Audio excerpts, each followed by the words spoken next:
Bine v-am găsit, bine v-am regăsit, dragilor din Zodia Săgetător, oriunde v-ați afla. Bine ați venit tuturor, atât dragilor mei abonați, cum de asemenea și celor care poate sunteți pentru prima oară aici pe canal. Tuturor bine ați venit pe canalul meu Tarot Flori de Loto. Eu sunt Nina, pentru cei care nu mă cunosc și ca de fiecare dată mă bucur să vă am alături. Pentru dragii mei abonați care știu că m-au așteptat niște zile bune, sper să de data aceasta o problemă tehnică, o problemă de instrumente, da, calculatorul meu e destul de bătrâior și începe să-mi facă probleme. Fără el eu nu pot urca lecturile care le fac pentru voi, așa că depind tare mult de el. Sper să mă mai țină măcar o perioadă până reușesc să achiziționez unul nou, conform cu cerințele noi ale tehnologiei. Dar eu oricum vă mulțumesc tare mult pentru răbdare. Azi, ca de obicei, voi face o lectură temporală, fără limită de timp, așa cum v-am obișnuit, o lectură pe care voi să o puteți urmări oricând doriți sau atunci când apare în viața voastră. Desigur, dragilor, un lucru important de care vă rog să țineți cont ca de fiecare dată, și anume faptul că voi vă construiți viitorul prin deciziile pe care voi le luați. Este o lectură generală, așa că vă rog din suflet să luați decât acele mesaje care rezonează cu voi, iar restul lăsați-le să zboare în univers, pentru că sigur sunt pentru alte energii, pentru alte persoane care într-o mai mică sau mai mare măsură au o legătură cu Zodia Săgetător. Așa că, dragilor, toți cei care aveți soarele, luna, Venus, ascendentul sau oricare alt aspect astral important pentru voi din harta voastră natală și care are legătură cu această zodie a Săgetătorului, atunci această lectură este de asemenea și pentru voi. Lămurite toate aceste aspecte, haideți să vedem ce ne spun cărțile și să vedem care este situația voastră, dragilor, din Săgetător sau cu legătură importantă cu această zodie. Ce gândiți, ce simțiți, ce vine către voi? Și avem o frumoasă poveste de dragoste, chiar nouă, aș spune, pentru unii dintre voi. Dragilor, ca și situație, în prima fază, ni se arată o situație la nivel sentimental, ceva nou care apare în viața voastră pe planul sentimental, în care sunteți mult mai prudenți. De ce? Pentru că sunteți sătui de oameni falși. Sunteți sătui de cei care aparent au o față și de fapt în interiorul lor e cu totul altceva. De asemenea, această situație o putem adapta cam pe orice alt aspect al vieții, și anume, ceva nou apare în viața voastră, ceva nou dar în care voi nu vă pierdeți prudența, în care, sau poate aveți anumite temeri vis-a-vis de acest nou care poate apărea în viața voastră, fie el la nivel sentimental, financiar sau chiar profesional. De ce? Pentru că poate ați avut parte de prea multe decepții din partea unor energii, din partea unor persoane în diferite situații, iar lucrul ăsta ori vă face să fiți mult mai precauți decât în mod normal, sau pur și simplu parcă nu mai dați crezare, parcă nu mai vreți vă vine greu să credeți că tot ce se întâmplă ar putea fi și adevărat. Da, sunteți așa un pic pe muchie de cuțit. Haideți să vedem ce ne spune tarotul pentru voi, dragilor. Ce vine pentru dragii mei din Săgetător în următoarea perioadă, de când voi urmăriți această lectură. Și pentru cei, desigur, care au o legătură importantă cu această zodie. Și începem, desigur, cu partea profesională. Partea profesională, ce ne spune? Se pare că nu cu mult timp în urmă ați avut parte de o ofertă mult mai destul de importantă, aș spune. Ați făcut voi așa o mișcare destul de promițătoare sau ați primit o nouă responsabilitate, poate la locul de muncă, sau poate vreo veste bună despre vreun job cu ceva bănuți în plus, e posibil să fi venit. sau pur și simplu ați obținut un job cu activitate cu totul nouă pentru voi.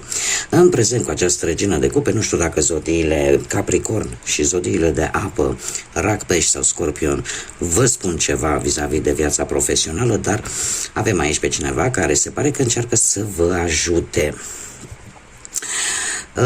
O energie care vine cu... Da, vine cu o propunere destul de tentantă, destul de viabilă, aș spune, care implică mai multe persoane. Este o propunere care pe voi, cred că singurul avertisment, probabil, pentru că, într-adevăr, este o propunere deloc de neglijat, dar care va implica și alte persoane. Cred că singurul avertisment cu care eu aș veni în acest moment este că să încercați totuși să nu amestecați lucrurile. Da? Să nu amestecați lucrurile, pentru că aici am o energie foarte empatică, o energie care vă poate ajuta. Cineva care poate deveni un foarte bun aliat și vă poate ajuta vis-a-vis de un anumit proiect profesional foarte creativ pentru voi. Totuși, ținând cont de acest arcan major de aici, care vine cu această ofertă atât de tentantă, ne vorbește tare mult și de istețime. Istețimea de a obține ceva pozitiv. Doar că, cred că singurul lucru care se impune este să nu amestecați lucrurile, nu amestecați dragostea cu munca, cel puțin nu în acest moment. Iar treiul de monede, următoarea perioadă, desigur, pentru voi, dragilor, vine cu o valoare pe care tu o vei câștiga acolo unde tu îți desfășori activitatea, chiar dacă câștigurile nu vor fi pe măsura activității pe care voi o faceți, energie pe care voi o depuneți, totuși se va concretiza o idee, un proiect și cumva va apare implicarea și altor persoane. Veți obține ceva și cu ajutorul altor persoane în următoarea perioadă pe plan profesional. Mergem mai departe pe plan financiar.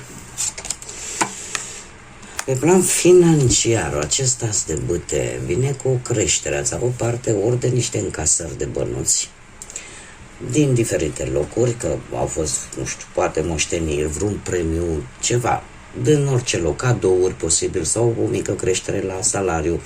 Au fost așa niște încasări sau poate, nu știu, dacă nu au fost încasări, poate ați reușit să primiți ceva de valoare. Da? Ceva care, transpus în bănuți, să valoreze destul de mult. În prezent, cu acest cavaler de bâte, care vă poate reprezenta foarte bine și pe voi, reprezentând elementul vostru, ne vorbește de, a spune, un pic de impulsivitate, o tendință destul de înșelătoare de, cum să spun eu, de a obține ceva, de a obține niște, nu știu, ceva legat de bani, ori de a obține o sumă de bani, ori a face în așa fel încât ceva financiar să fie în favoarea voastră. Doar că trebuie să vă spun că exact când veți fi, în următoarea perioadă, când veți fi pe punctul de a pune mâna, cum s-ar zice, da, și a culege roadele, vor apărea niște mici blocaje. Tocmai pentru că poate să fie și anumite provocări, anumite întârzieri, dar nu trebuie să renunțați. Nu trebuie să fiți determinați și eu aș spune că sunt șanse totuși să vă ajute, să primiți un ajutor din exterior. Este ceva la care voi ați lucrat totuși de ceva vreme ca să obțineți. Acest cavaler de bâte pe partea asta a banilor în general poate veni și cu surprize bănești. E adevărat, nu cantități foarte mari, dar în permanență se ne vorbește de impulsivitate și de această tendință destul de înșelătoare de a, cum să spun eu,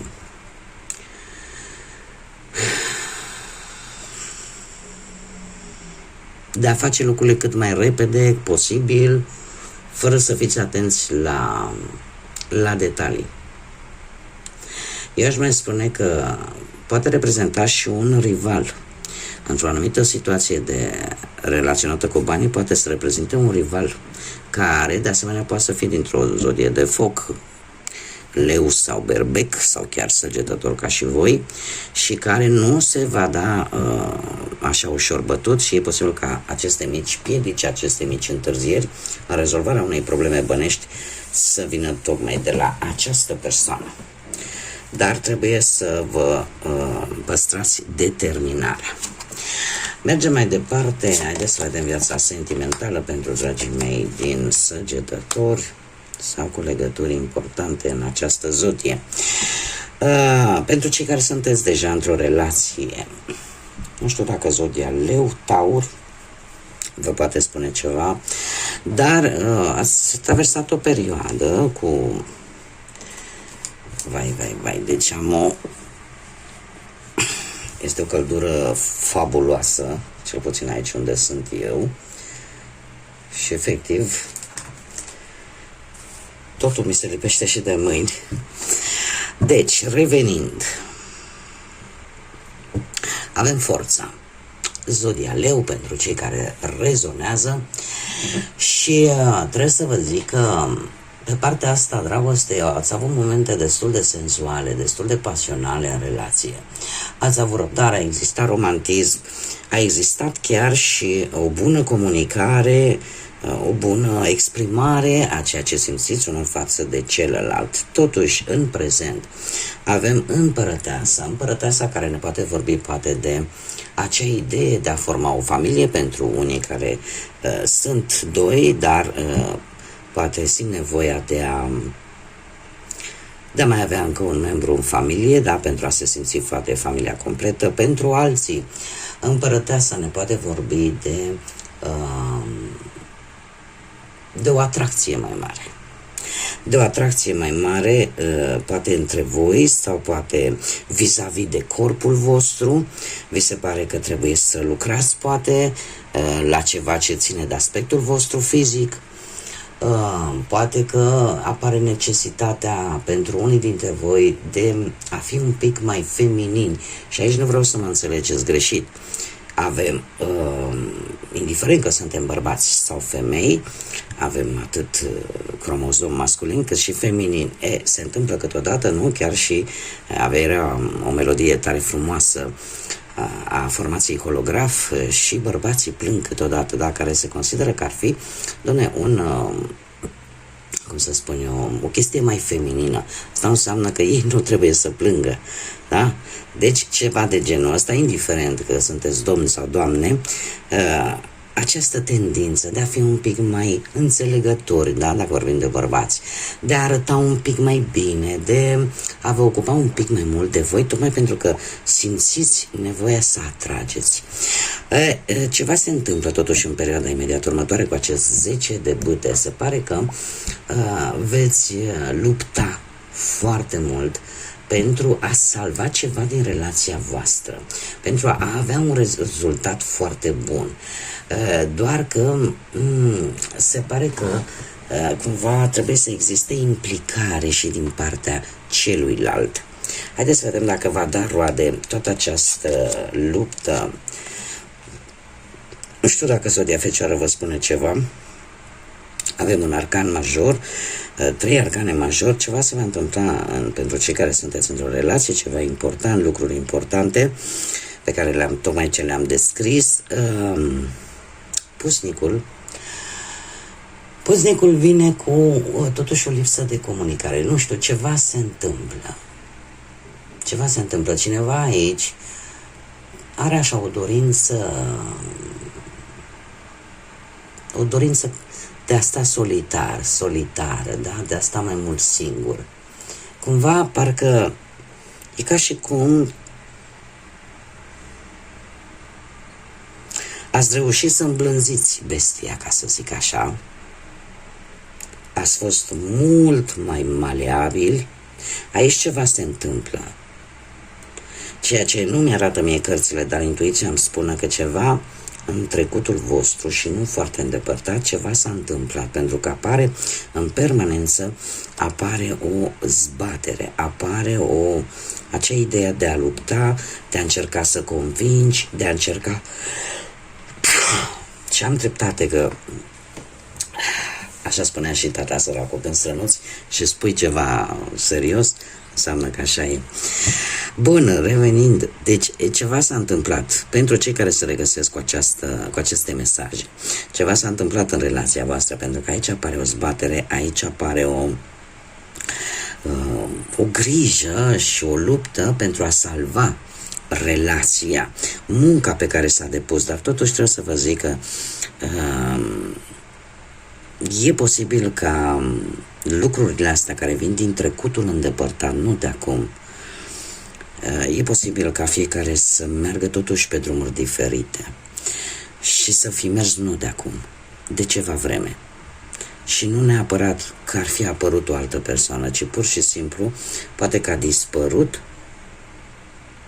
ceea ce a unit, de fapt, poate, la început. Pentru că apare starea asta de solitudine, de singurătate. Și faptul că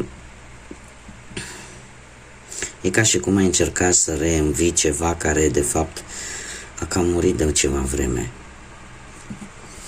Pare rău, nu știu dacă e de bine, e de rău pentru unii dintre voi, dar mie asta îmi spun cărțile.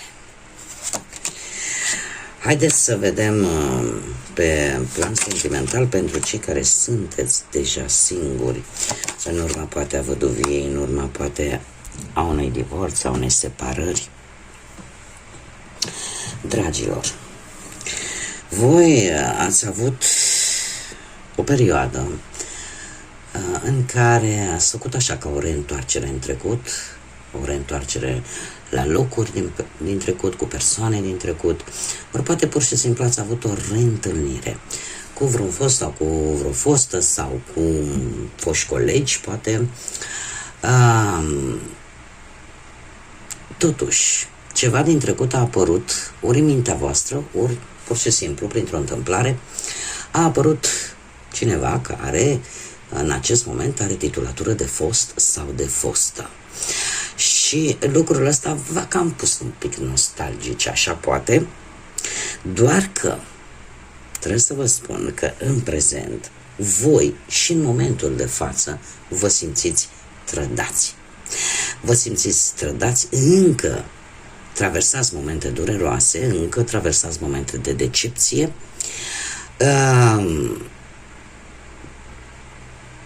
încă, din câte văd eu aici,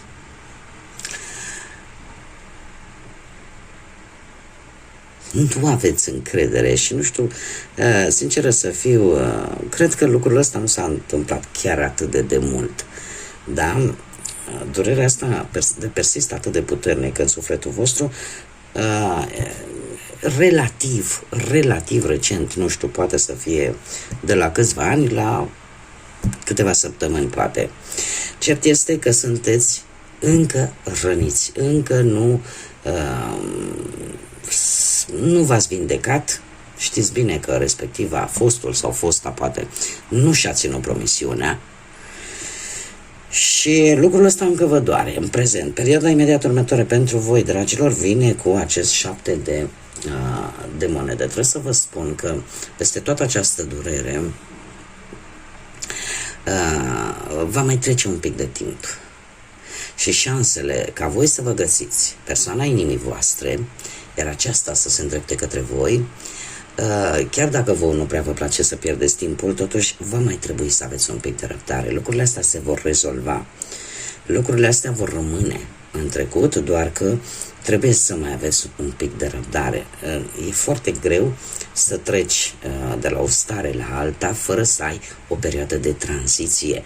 În felul ăsta să înveți din propriile greșeli, să analizezi foarte bine și cel mai important este să o faci la rece, da? Nu atunci când ești foarte implicat. Dar nu trebuie să vă pierdeți speranța, pentru că, așa cum îmi place să o spun, iubirea există și o să vă mirați. Nu am cum să o fac, dar am văzut oameni care n-ai fi zis că și-ar putea găsi jumătatea și uite că întotdeauna Dumnezeu are câte o pereche pentru fiecare, chiar dacă e greu de crezut. Poate că de multe ori nu știm unde să o căutăm. Haideți să vedem ce mesaj are acest oracol al Oceanului pentru voi, dragilor din Săgetător. Și avem Catedrala Coralului. Catedrala Coralului, care ne vorbește de onoare, de a te bucura de fiecare moment, de a trăi viața din plin și mai ales trăită în prezent.